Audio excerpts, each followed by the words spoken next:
Bismillahirrahmanirrahim. Assalamualaikum warahmatullahi wabarakatuh. Selamat sore, siang ataupun pagi Anda semua. Alhamdulillahirabbil alamin. Kita masih diberikan kesempatan untuk terus belajar, khususnya mata kuliah etika dalam perilaku bisnis. Baik Anda semua, dari rencana awal biasanya minggu ini kita online, tapi karena karena setelah saya pikir-pikir mungkin lebih baik saya rekam saja, jadi saya cuma satu kali menjelaskan, kemudian nanti saya share linknya dan saudara bisa lihat bagaimana penjelasan tentang materi minggu kedua ya. Adapun materi minggu kedua adalah etika dalam perilaku bisnis ya. Nah, jadi di dalam bisnis sebuah etika itu selayaknya harus diterapkan untuk menjalankan bisnisnya, karena tanpanya sebuah etika itu ibarat seperti kita berjalan tanpa ada aturan, tanpa ada sesuatu yang kita pikirkan, tanpa adanya hati nurani yang kita kemukakan di dalam menjalankannya. Sama seperti tidak adanya nilai-nilai moral yang kita terapkan dalam menjalankan bisnis. Maaf tadi terputus, jadi kita masuk ke slide selanjutnya. Jadi untuk etika bisnis, di dalam hal mengatur bisnis tersebut ada beberapa hal yang diatur ya, atau ada 4 hal yang menyangkut tentang etika bisnis. Yang pertama, bagaimana penerapan prinsip-prinsip umum dalam praktek bisnis ya. Jadi pengusaha itu harus mengetahui prinsip-prinsip umum yang diterapkan di dalam praktek bisnis. Kalau di sini sekarang itu ada namanya istilahnya good corporate governance. Jadi bagaimana tata kelola perusahaan yang baik, ada beberapa indikator penerapannya. Nah, itu tujuannya untuk apa? Bagaimana perusahaan itu mengelola dengan baik. Salah satunya di dalamnya adalah bahwa perusahaan itu harus transparan. Adanya transparansi kepada masyarakat, kepada investornya, bagaimana usaha bisnis yang dilakukan, mulai dari produk yang dikeluarkan, kemudian kalau misalnya dia menghasilkan produksi, maka berarti bahan-bahan yang digunakan itu harus transparan. Nah, kalau untuk investor berarti dia harus transparan terhadap pengelolaan bisnisnya, pengelolaan keuangannya, dan pengelolaan yang lainnya. Nah, salah satu transparansi itu adalah merupakan komponen dari etika bisnis yang dijalankan dalam perusahaan. Nah, kemudian yang kedua, etika bisnis itu tidak hanya menyangkut penerapan prinsip-prinsip tadi saja, tetapi juga matematika. Jadi dalam hubungan ini, etika bisnis mengaji apakah perilaku yang dinilai etis pada individu juga dapat berlaku pada organisasi atau perusahaan bisnis. Nah, jadi etika bisnis itu tercermin atau terbentuk dari etika pribadi dari masyarakat, masing-masing karyawannya. Jika karyawannya mempunyai etika dalam menjalankan kegiatan usahanya, dalam bekerja, maka otomatis budaya etika itu akan muncul di dalam perusahaan dan akan tercermin ke dalam etika bisnis perusahaannya, dan sehingga otomatis perusahaan itu akan harum namanya di masyarakat karena orang-orang yang ada di dalamnya itu yang punya etika. Nah, itu yang kedua. Kemudian di dalam etika bisnis itu menyangkut pandangan-pandangan mengenai bisnis. Dalam ini etika bisnis mengkaji moralitas sistem ekonomi pada umumnya dan sistem ekonomi publik pada khususnya. Misalnya masalah keadilan sosial, hak milik, dan persaingan. Makanya di sini ada namanya organisasi pelindungan konsumen ya. Nah, itu salah satunya adalah menyoroti bagaimana penerapan etika bisnis di dalam perusahaannya. Ini dengan organisasi tadi, maka diharapkan perusahaan-perusahaan itu bisa diawasi dalam pelaksanaan etikanya. Misalnya dia tidak curang dalam menggunakan bahan baku, kemudian dia tidak curang dalam memberikan pelayanan kepada konsumen, tidak curang di dalam mengeluarkan produk yang baik, ya, produk yang tidak baik. Nah, sehingga diperlukan adanya sebuah organisasi untuk pengawasan dari pelaksanaan etika bisnis secara baik. Jadi meskipun tidak ada secara khusus bahwa perusahaan ini atau organisasi yang mengawasi untuk khusus etikanya, tapi lebih kepada bagaimana pengaplikasian etika itu secara umum. Kemudian etika bisnis itu juga menyangkut bidang yang makro, ya, seperti operasi perusahaan multinasional, jaringan konglomerat internasional, dan lain-lain. Jadi salah satunya tadi, corporate governance itu adalah salah satu aturan yang dikeluarkan oleh IMF supaya perusahaan itu berjalan sesuai dengan aturan yang baik, ya. Misalnya tadi contohnya ada transparansi, akuntabilitas, kemudian pemilik dengan pemegang saham itu pemegang saham dan manajemen itu terpisah, sehingga jelas bahwa tanggung jawab manajemen adalah menjalankan perusahaan, tidak boleh dicampuri oleh pemegang saham, tidak boleh diintimidasi oleh pemegang saham, sehingga dia lebih objektif. Nah, itu buktinya bahwa etika itu tidak hanya di dalam pribadi saja, ya, tapi diatur juga oleh organisasi-organisasi internasional supaya perusahaan-perusahaan tadi itu menjalankan etika di dalam bisnisnya. Tidak hanya sekedar bisnis, tidak hanya sekedar jualan saja. Nah, itu hal yang diatur di dalam etika bisnis. Selanjutnya, sasaran dan ruang lingkup bisnis. Yang pertama, seperti tadi bahwa etika bisnis itu membahas tentang prinsip, kondisi, dan masalah yang terkait dengan praktek bisnis yang etis. Nah, prinsip-prinsipnya apa? Nah, itu yang dibahas di dalam sebuah etika bisnis. Kemudian salah satunya tadi yang corporate governance itu ada 8 prinsip, ya. Pertama ada transparansi, perusahaan itu harus transparansi. Kemudian akuntabilitas, saya juga lupa ya semuanya.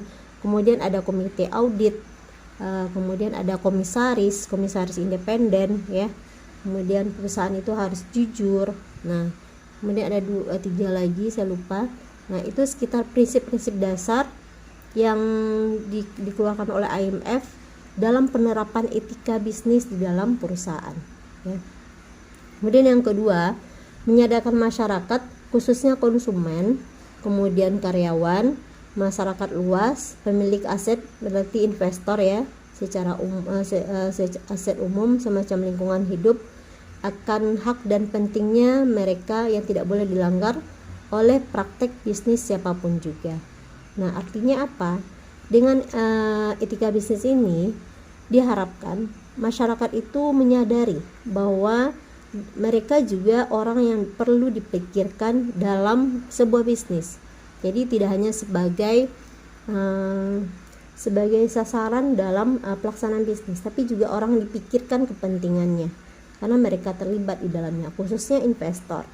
Jadi supaya dengan melindungi hak-haknya mereka, melindungi hak-haknya masyarakat, melindungi haknya pemerintah dan investor, maka dibuatlah atau diaturlah sebuah penerapan dari nilai-nilai etika tadi dalam bentuk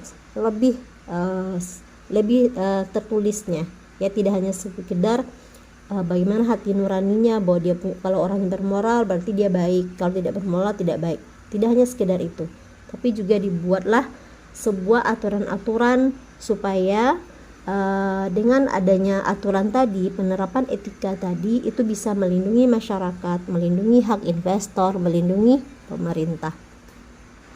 Kemudian selanjutnya, etika bisnis juga berbicara mengenai sistem ekonomi yang sangat menentukan etis tidaknya suatu praktek bisnis. Jadi dengan adanya aturan-aturan etika itu diharapkan masyarakat itu bisa mengetahui bahwa ini perusahaan yang baik, ini perusahaan yang tidak baik, ini perusahaan yang bisa melindungi konsumennya, ini yang memikirkan kepentingan konsumen, tidak hanya sekedar untuk mencari keuntungan semata. Makanya diperlukan sebuah nilai-nilai etika dalam pengaplikasian atau dalam pelaksanaan bisnisnya. Contohnya tadi ada yayasan, ada organisasi pelindungan konsumen, itu untuk memikirkan bagaimana kepentingan dari konsumen, kepentingan dari masyarakat, supaya tidak ada perusahaan-perusahaan yang curang, perusahaan-perusahaan yang tidak etis itu tetap berjalan di dalam bisnisnya. Jadi itu akan diawasi oleh Yayasan Lembaga Konsumen Indonesia. Nah, itu salah satu contoh ya. Kemudian bagaimana etika bisnis dalam kehidupan bisnis ya. Yang pertama itu dengan mempraktikkan bisnis, dengan berarti mempraktikkan tata cara bisnis yang sopan, yang santun, sehingga kehidupan bisnis bisa menyenangkan karena saling menghormati, kemudian saling memperhatikan ya, kemudian saling menghargai, nah kemudian saling juga mementingkan kepentingan orang lain juga. Nah, contohnya tadi, jika etika bisnis diterapkan pada sikap kehidupan berkantor, maka maka teman-temannya itu akan senang, kemudian akan timbullah rasa kesetiakawanan, kemudian saling menyayangi di antara karyawannya. Nah, kalau sudah terbentuk seperti itu akan keluar aura etika bisnisnya dari perusahaan tadi ya. Nah, misalnya contohnya tadi yang kecil saja itu adalah senyum misalnya. Dengan senyum itu berarti ada tanda terima kasih di situ. Kemudian tidak menyalahgunakan kedudukan, itu salah satu juga penerapan etika. Kemudian tidak lekas tersinggung, kontrol diri, toleran, dan tidak memotong pembicaraan orang lain. Itu salah satu contoh-contoh penerapan etika yang pribadi. Nah, dari awal pribadi tadilah, jika semua melaksanakannya, maka itu akan menjadi budaya dalam bisnisnya. Budaya di dalam perusahaan itu bahwa mereka saling tolong menolong, tidak saling sikut menyikut. Nah, itu akan tercermin ke dalam bagaimana mereka mengeluarkan produk, bagaimana mereka mengeluarkan jasa yang mereka mikirkan adalah bagaimana kepentingan konsumen, tidak hanya memikirkan keuntungan saja. Jadi dengan kata lain, dengan menerapkan etika tadi itu bisa menimbulkan suasana yang menyenangkan bagi siapa saja ya, terutama kepada masyarakat. Jadi kalau perusahaannya itu baik, kemudian perusahaan itu memikirkan tentang halal dan haramnya, memikirkan tentang bagaimana proses produksinya, kemudian tidak hanya sekedar mencari keuntungan, maka masyarakat itu akan nyaman untuk membelinya. Mereka akan percaya dengan produk yang dikeluarkan oleh perusahaan tadi, sehingga dia tidak ragu untuk membeli produknya. Jadi maka perlulah sebuah etika di dalam penerapan bisnis. Namun banyak di luar sana yang masih kontra dengan bisnis etika dalam perilaku bisnis ini, karena mereka menganggap bisnis is bisnis gitu, tidak ada hubungannya dengan moral, tidak ada hubungannya dengan etika, kemudian tidak ada yang salah dengan mencari keuntungan sebesar-besarnya dalam bisnis. Nah, itu salah satu pendapat dari Ketut Rinjin 2004 ya. Nah, itu, dan tidak hanya dia, banyak di luar sana yang mengatakan bahwa bisnis adalah bisnis, tidak boleh digabung dengan agama, tidak boleh digabung dengan etika. Jadi kalau misalnya spekulasi boleh aja, kan penting mencari keuntungan, karena kita kan berusaha untuk mencari keuntungan. Nah, banyak sekali di luar sana yang berpendapat seperti itu ya. Itu hal-hal ya, orang-orang yang tidak memikirkan bahwa bisnis itu juga sesuatu ibadah ya, memenuhi kebutuhan orang lain, kemudian melayani orang lain dengan jasa yang dia berikan, itu adalah satu ibadah. Jadi kalau ibadah itu tidak boleh dicampur dengan hal-hal yang buruk. Nah, makanya bisnis itu harus difikirkan juga penerapan etika di dalamnya. Tidak hanya sekedar bagaimana cara laba yang besar. Kemudian dilakukanlah spekulasi, dibeli barang sebanyak-banyaknya ketika harga murah supaya nanti ketika barangnya kosong maka harganya melambung. Nah, itulah kejadiannya sekarang ya. Korban dari spekulan sehingga menyebabkan harga barang-barang itu naik. Nah, masyarakat jadi berteriak karena harga-harga barang naik. Nah, itu karena perilaku bisnis yang tidak bermoral. Nah, kemudian ada beberapa yang menentang dari pendapat tadi ya. Salah satunya adalah tokoh Amerika Serikat, karena kan akuntansi Indonesia masih backgroundnya Amerika ya. Jadi di buku referensinya itu ditentang oleh salah satu tokoh etika Amerika Serikat. Richard T.D. George ini adalah salah satu penulis buku etika. Nah, dia mengatakan bisnis tidak dapat disamakan dengan permainan judi. Kalau judi sah-sah saja, bagaimana cara mendapatkan bisa menang sesering mungkin ya. Nah, dia mengatakan bisnis tidak sama dengan judi. Iya, benar. Bisnis itu tidak sama dengan judi. Ya kan? Bisnis itu salah satu usaha yang dilakukan dengan adanya usaha yang maksimal, maka akan mendapatkan untung yang besar. Kalau misalnya usahanya minim, itu tidak mungkin akan mendapatkan laba yang besar. Tapi kalau judi gimana? Kalau judi cuma sebentar main untung-untungan saja ya. Walaupun misalnya korbankan uang dulu misalnya dengan untuk mendapatkan menang yang besar. Tapi kadangkala ada juga uangnya sudah keluarkan banyak tapi dia kalah besar juga. Nah, itulah judi. Tapi kalau bisnis enggak.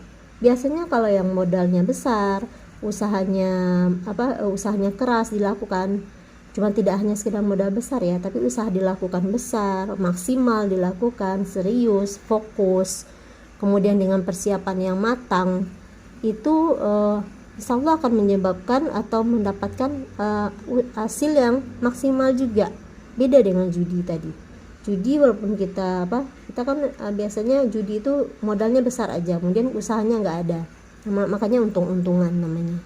Nah, kalau judi itu haram, kalau bisnis itu halal. Nah, makanya tidak bisa disamakan.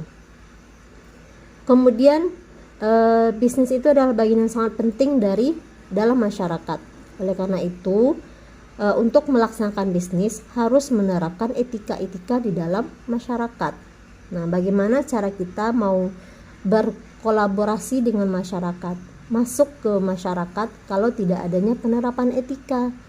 Nah, bayangkan saja kita jangankan bisnis ya, kita sebagai orang pribadi saja, kalau di dalam masyarakat itu tidak punya etika, itu masyarakat akan marah, nggak akan terima kita gitu. Kita dianggap sebagai orang yang tidak sopan, apalagi masih muda, kemudian tidak sopan kepada yang lebih besar. Nah, itu tidak akan diterima oleh masyarakat, apalagi bisnis. Mau bisnis, mau curang, berbisnis tapi curang, itu nggak akan mau lagi orang menerima dia. Nah, kemudian yang ketiga, dari sudut pandang bisnis itu sendiri, praktek bisnis yang berhasil adalah yang memperhatikan norma-norma moral masyarakat, sehingga ia memperoleh kepercayaan dari masyarakat atas produk atau jasa yang dibuatnya. Jadi kalau misalnya orangnya jujur, orang akan percaya dengan dia, orang akan nyaman dengan dia, dan akan kembali membeli produk atau jasa yang dia tawarkan. Dan orang bahkan akan loyal terhadap apa yang dia keluarkan. Nah, itulah sebenarnya pentingnya penerapan etika. Jadi tidak bisa dipisahkan antara etika dan bisnis. Nah, kemudian ada beberapa contoh pelanggaran etika yang terjadi di Indonesia ya, beberapa tahun yang lalu yang sekarang belum saya update ya. Mungkin saudara bisa cari update nanti, dan mungkin bisa dijadikan juga sebagai pembahasan dalam penyusunan skripsi saudara nanti ya, mengenai etika gitu. Bagaimana penerapan etika terhadap apa gitu ya. Ini variabel X-nya penerapan etika, variabel Y-nya apa gitu. Kemudian saudara carilah perusahaan-perusahaan yang selama ini pernah diberitakan melakukan pelanggaran etika. Nah, salah satu contohnya Ajinomoto ya, itu ada Di sana itu di dalam komposisinya ada fermentasi tentang dari pankreas babi katanya kan. Nah, kemudian kasus lain ada produk minuman Kartingdeng, kemudian ada PT Tirta Fresindo, di mana perusahaan itu mendapatkan izin untuk mendirikan gudang, ternyata pabrik yang dia berikan. Nah, beda ya gudang dengan pabrik. Kalau gudang itu hanya sekedar menyimpan barang, kalau pabrik itu proses produksi. Jadi kalau proses produksi dilakukan harus ada syarat-syaratnya untuk membuat sebuah pabriknya. Dia punya harus ini, harus ada ini, harus ini gitu. Kemudian ada pengamanannya kepada karyawan. Nah, sementara izinnya hanya cuma sebagai gudang. Nah, mungkin ada beberapa banyak pelanggaran lagi di luar yang bisa terjadi. Kemudian upaya yang dilakukan oleh perusahaan untuk bisa menegakkan budaya transparansi. Nah, transparansi ini adalah salah satu prinsip etika yang perlu sekali dilakukan oleh perusahaan. Makanya di dalam corporate governance itu salah satunya ada transparansi, ya, transparansi. Nah, yang pertama, seperti saya bilang tadi, harus menegakkan budaya etika di dalam perusahaannya. Apa saja budaya, tidak hanya bertanggung jawab saja, tapi segala perilaku etika yang baik yang ada di dalam perusahaan. Nah, caranya dengan cara apa? Memupuk budaya etika baik dari masing-masing karyawannya. Nah, mungkin dengan cara memberikan contoh dulu terlebih dahulu. Jadi kalau pimpinan itu pengen karyawannya punya etika, dia beretika dulu. Kemudian dia memberikan rasa yang aman, nyaman kepada karyawannya, tidak diskriminasi. Kemudian komunikasi, informasi yang jelas, dan kapan perlu memberikan semacam siraman rohani kepada karyawan-karyawannya, bagaimana cara menerapkan sebuah etika yang baik dalam perusahaan. Nah, yang namanya manusia itu seperti baterai ya. Baterai itu ada kadang low-nya. Nah, manusia juga seperti itu. Ada kadang imannya lemah.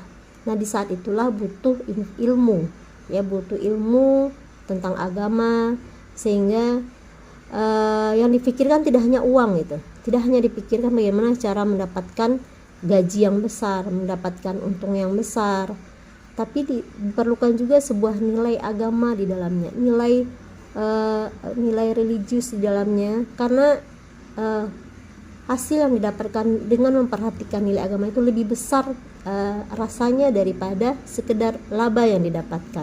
Nah, untuk menanamkan itulah yang perlu dilakukan kepada karyawannya. Jadi karyawan itu tidak ada bosnya pun dia akan bersikap jujur gitu. Tidak ada bos pun dia akan bekerja produktif. Tidak ada bos pun dia akan bekerja semaksimal mungkin kalau seandainya nilai moral, nilai agama yang sudah ada tertanam di dalam hatinya, dan dia meyakini bahwa Allah sebagai sang pencipta yang sebagai yang maha melihat itu mengetahui apa yang dia lakukan. Nah, makanya hal itulah yang perlu diterapkan dulu.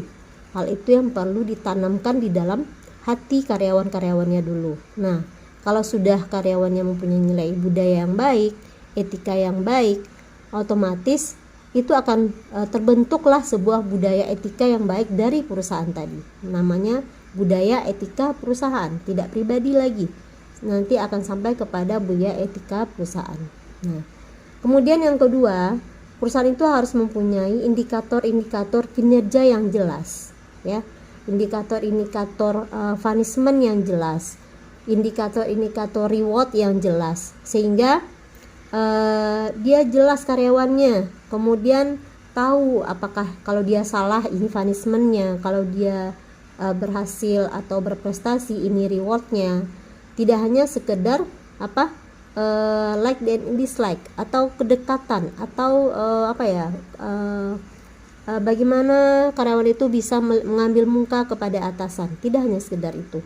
Nah, kalau sudah seperti itu, nah itulah nanti akan timbul yang namanya kecurangan, ya, karena salah satu penyebab kecurangan itu adalah rasionalisasi, ya. Rasionalisasi itu pemikiran dia sendiri, bukan hanya sekedar kesempatan, bukan hanya sekedar niat. Kalau orang kebanyakan gajinya udah besar, kemudian aturannya sudah bagus di dalam perusahaannya, tapi masih melakukan curang, masih melakukan korupsi. Kenapa? Karena ada rasionalisasi tadi. Nah, rasionalisasi itu kadang bisa timbul karena sikap diskriminasi atasannya. Misalnya, saya selama ini dibedakan dengan karyawan yang lain. Apa salahnya saya ngambil keuntungan sedikit saja dari perusahaan? Nah, itu bisa terjadi. Kenapa? Karena sikap diskriminasi dari atasannya. Karena kecemburuan yang dirasakan oleh karyawannya kepada karyawan lain, sehingga bisa menimbulkan kecurangan dari karyawan tadi. Nah, itu yang kedua. Kemudian yang ketiga, pengelolaan sumber daya manusia yang harus baik. Jadi mulai dari perekrutan karyawan, kemudian kalau seandainya karyawan sudah direkrut dengan baik, dengan sistematis, dengan proses yang baik, dengan standar yang baik, kemudian kualitas-kualitas yang sesuai dengan kepentingan perusahaan, maka insya Allah karyawan yang dihasilkan, yang didapatkan itu adalah karyawan-karyawan yang punya kompetensi. Tidak hanya karyawan-karyawan yang karena punya kenalan, karena punya teman, karena punya saudara, punya anak, ponakan, nah masuklah dia ke perusahaan. Jadi kalau seperti itu, ya dia bekerja seenaknya saja, kemudian kadang-kadang dia tidak punya kemampuan, cuman karena ada orang dalam bisa bekerja. Nah itu yang sering menyebabkan perusahaan itu tidak bagus dalam kegiatan perusahaannya, ya. Karena yang dimasukkan itu adalah karyawan-karyawan yang tidak mempunyai kompetensi sesuai dengan bidangnya. Nah, makanya itu mulai dari perekrutan karyawannya. Kemudian yang kedua, bagaimana pengembangannya? Karena karyawan itu tidak akan bisa berkembang kalau seandainya tidak ada dilakukan proses pengembangannya. Misalnya dengan cara memberikan pelatihan sekali sebulan atau sekali 2 bulan, misalnya paling lama sekali setahun, tentang produk, tentang pelayanan kepada pelanggan, tentang bisnis atau yang lainnya, sehingga dia mempunyai kemampuan yang terus upgrade, ya, dalam melayani konsumen, dalam menghasilkan produk. Nah itu bisa juga akan menyebabkan perusahaan bisa berinovasi terhadap pengetahuan baru yang dia dapatkan. Nah, kemudian yang selanjutnya, bagaimana proses pemberhentian karyawannya. Nah, karena proses pemberhentian ini penting, ya. Kalau karyawan itu nyaman, dia akan berpikir 1000 kali untuk keluar dari perusahaan itu. Tapi kalau seandainya dia tidak nyaman, dia akan mudah saja dengan keluar dengan perusahaan itu, meskipun tidak dapat pesangon, karena harus mengundurkan diri. Nah, meskipun mengundurkan diri, karyawan-karyawan itu harusnya diberikan sebuah reward dari hasil yang dia dapatkan selama ini, dari usaha yang dilakukan selama ini untuk perusahaan, meskipun dia mengundurkan diri. Nah, hal-hal yang itulah yang berhubungan dengan sumber daya manusia itu yang harus diperhatikan oleh perusahaan, sehingga karyawan itu merasa bahwa perusahaan itu adalah keluarga keduanya atau keluarga ketiganya misalnya, sehingga dia loyal di dalam bekerja, ya, tidak hanya sekedar mencari uang di situ. Dan kebanyakan kan mereka mengatakan bahwa perusahaan itu hanya untuk mencari uang saja atau tempat bekerja saja. Nah, hal seperti itu yang sering membuatkan perusahaan tidak maju, ya, karena mereka menganggap ya udah kerja saya cuma ini, kemudian pulang. Nah, itu yang menyebabkan perusahaan seperti itu saja, ya. Kemudian bagaimana caranya lagi? Perusahaan harus membuat visi dan misi yang jelas. Bagaimana sebuah tingkah laku dari perusahaannya. Misalnya perusahaan itu mempunyai 12 prinsip. Nah, jadi karyawannya harus jujur, adil, disiplin, kemudian harus integritas, harus cermat, tepat waktu. Nah, itu harus dibuatkan sebuah visi misi yang jelas dan dikomunikasikan kepada karyawan bahwa kita harus seperti ini. Nah, jadi bisalah dilatih kepada karyawannya untuk bersikap sesuai dengan prinsip-prinsip yang telah dibuat oleh perusahaan. Nah, itu salah satu upaya yang dilakukan untuk menerapkan etika bisnis di dalam perusahaan. Nah, kadang ada masalah atau kendala yang dihadapi dalam penerapan etika bisnis. Yang pertama apa? Nah, yang pertama tadi, sikap moral yang di dalam diri manusia itu sering lemah. Nah, bahkan tidak ada moralnya. Nah, sehingga dia tidak pernah memikirkan bahwa hidup ini adalah untuk hari akhir gitu. Dia tidak pernah memikirkan bahwa hidupnya ini ada pertanggungjawabannya nanti di masa yang akan datang. Dia hanya memikirkan bahwa hidupnya adalah sekarang. Sekarang untuk mencari harta, untuk mencari kekayaan, untuk mencari keuntungan sebesar-besarnya, tanpa memikirkan orang lain, tanpa memikirkan moral, tanpa memikirkan nilai-nilai etika, ya. Yang penting dia mendapatkan keuntungan yang sebesar-besarnya.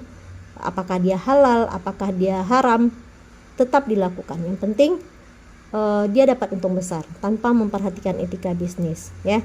Misalnya apa? Memalsukan produk, memalsukan campuran, mengurangi timbangan. Nah, contohnya itu di salah satu SPBU, ya. Nah, itu pernah teman saya beli karena dia takut antri solar gitu.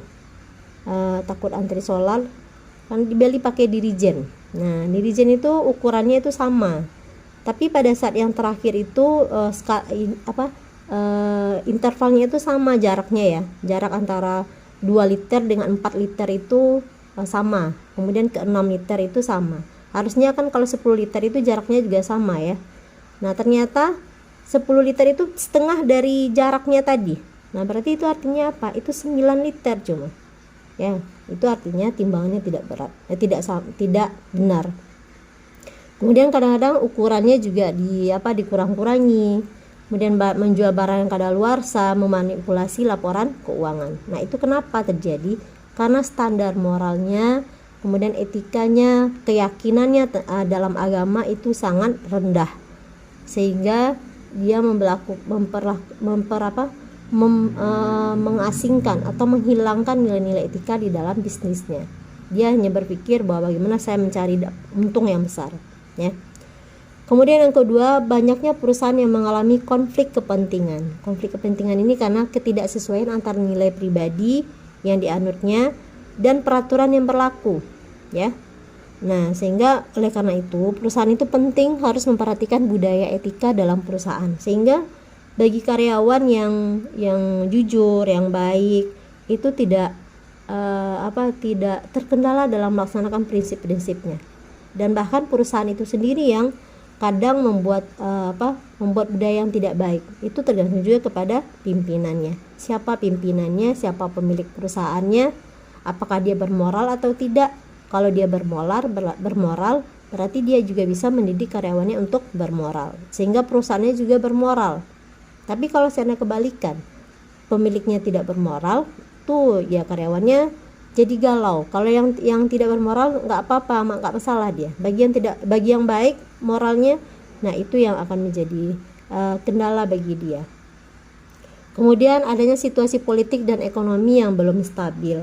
Itu menyebabkan orang masih berpikir untuk mencari keuntungan yang besar-besar, yang sebesar-besarnya. Aturannya nggak jelas, sehingga banyak mencari celah di aturan tadi. Yang penting dia dapatkan keuntungan. Kemudian dengan harga barang yang tiba-tiba naik, yang tiba-tiba turun, nah itu menyebabkan orang berpikir untuk melakukan kecurangan di sana.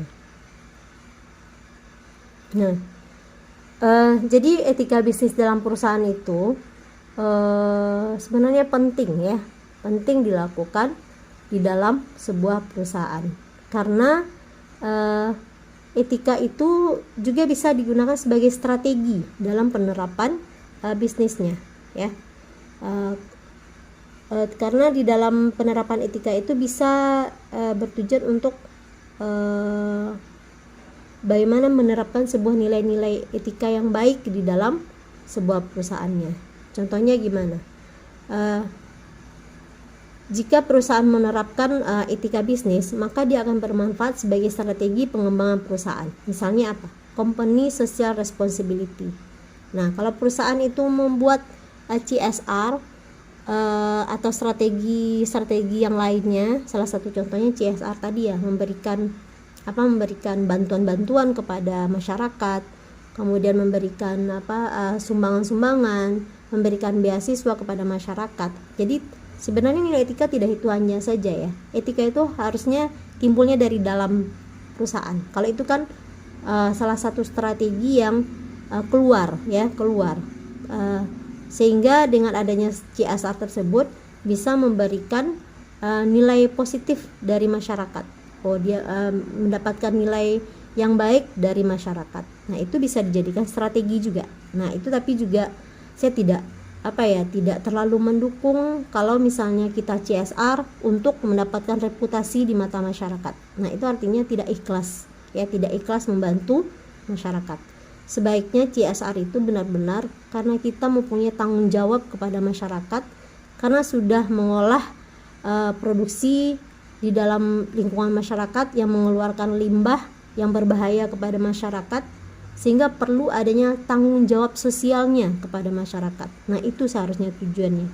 Tidak hanya sekedar mencari reputasi, tidak hanya mencari kepentingan saja.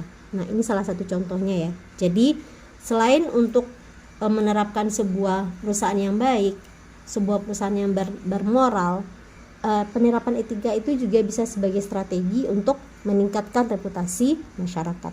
Meskipun itu secara pribadi saya tidak juga menyarankan ya tujuannya untuk itu, tapi bisa dilakukan untuk mendapatkan reputasi yang baik dari masyarakat. Nah, jadi untuk penerapan etika tadi, selain untuk mendapatkan nilai-nilai moral, budaya etika yang bagus di dalam masyarakat, pentingnya atau manfaatnya etika bisnis bagi perusahaan apa? Yang pertama, dapat meningkatkan kredibilitas perusahaan ya. Jadi kalau seandainya sudah ada budaya etika di dalamnya, maka dia akan tercermin keluar. Masyarakat akan tahu bahwa perusahaan ini baik gitu. Kemudian dapat membantu menghilangkan gray area, kawasan kelabu. Jadi jelas aturannya, kalau ini boleh, kalau ini tidak boleh. Kalau ini boleh dilakukan karyawan, kalau ini tidak boleh dilakukan karyawan. Terus produk ini boleh kita produksi, kalau ini produknya tidak boleh diproduksi. Itu jelas dia. Tidak ada yang ragu-ragu dan tidak ada karyawan yang memanfaatkan kondisi gray abu-abu tadi, gray area tadi, ya. Tidak ada karyawan yang mengambil kesempatan dalam kondisi yang keabu-abuan tadi. Ya, kalau misalnya abu-abu nggak jelas ya. Jadi karyawannya mau nyoba-nyoba bagaimana ini kita lakukan, berhasil nggak? Yang penting kita mendapat untung yang banyak. Itu kalau gray abu-abunya ada atau banyak di situ. Kemudian bermanfaat bagaimana perusahaan itu bisa bertanggung jawab terhadap sosial kepada masyarakatnya. Ya, jadi dengan ada nilai etika, maka perusahaan akan bisa bertanggung jawab kepada masyarakatnya. Kemudian menyediakan bagi perusahaan dan dunia bisnis pada umumnya kemungkinan untuk mengatur diri sendiri. Jadi kalau seandainya berbudaya, dia bisa mengendalikan diri sendiri, memanage sendiri, bahkan bisa memotivasi diri sendiri ketika perusahaannya bangkrut. Ya, dia bisa kembali lagi untuk memotivasi dirinya dengan adanya nilai moral ada dalam masyarakatnya, dalam dirinya. Tapi kalau orang tidak bermoral, ketika dia down, ketika dia depresi, dia akan langsung putus asa.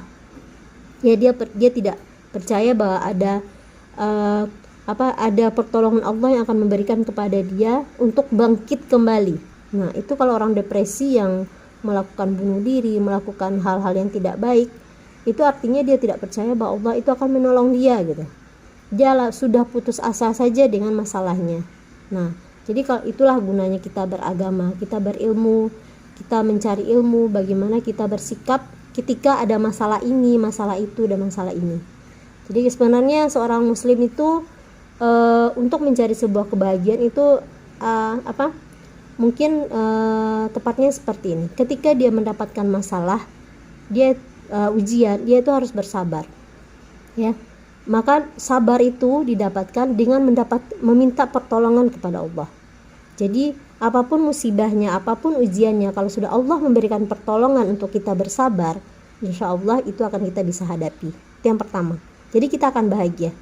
Yang kedua, ketika kita mendapatkan nikmat, kita bersyukur, tidak berlebih-lebihan, kemudian tidak bersoonan atau memperlihatkan kepada orang lain. Kita bersyukur karena Allah telah memberikan pertolongan kepada kita dengan memberikan rezeki, dengan memberikan nikmat.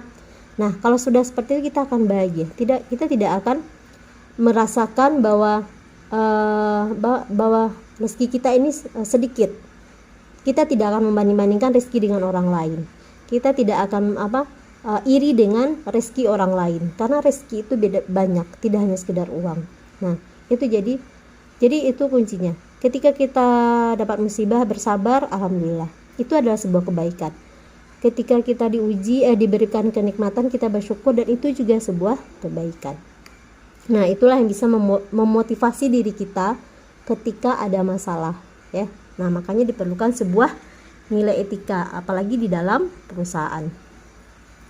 Kemudian bagi perusahaan yang telah go public, itu bisa memberikan kepercayaan kepada investor. Makanya di dalam aturan OJK, perusahaan yang sudah terdaftar di Bursa Efek itu harus menjalankan tata kelola yang baik atau good corporate governance, di mana di dalam good corporate governance itu ada indikator-indikator yang harus dipenuhi oleh perusahaan sehingga dia bisa terdaftar di Bursa Efek. Nah, tujuannya supaya apa? Supaya investor percaya, ya, supaya investor tidak dikibuli. Kalau seandainya perusahaan sudah menerapkan prinsip-prinsip tadi, nah investor akan percaya bahwa perusahaan ini benar-benar dikelola dengan baik.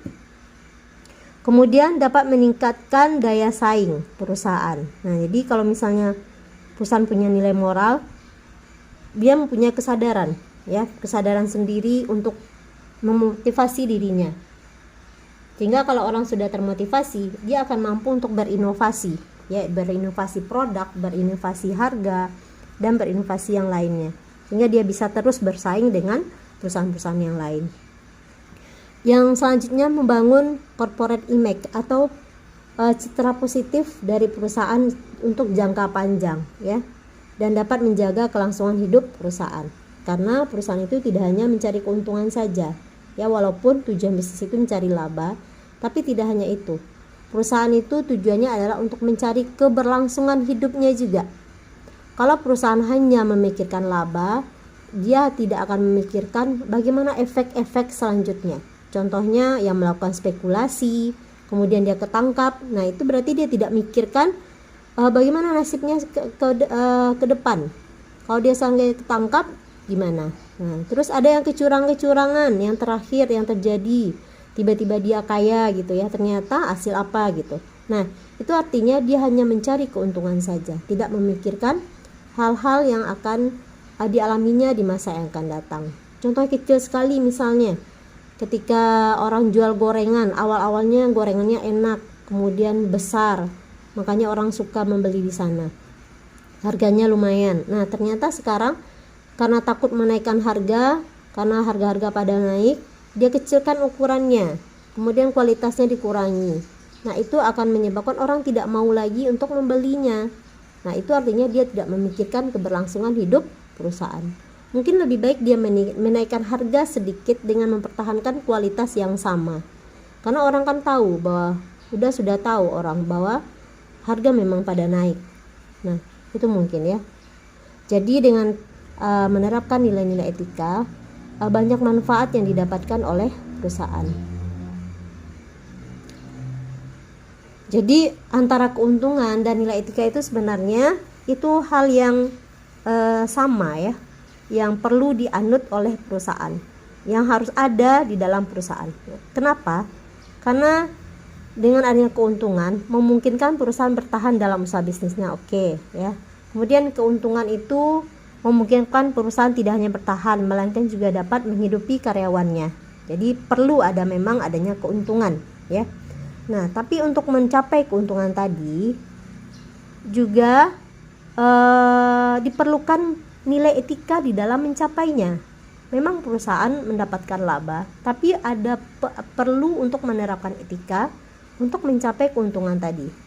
Kenapa? Yang pertama, karena dalam bisnis modern, para pelaku bisnis dituntut untuk menjadi orang-orang profesional di bidangnya.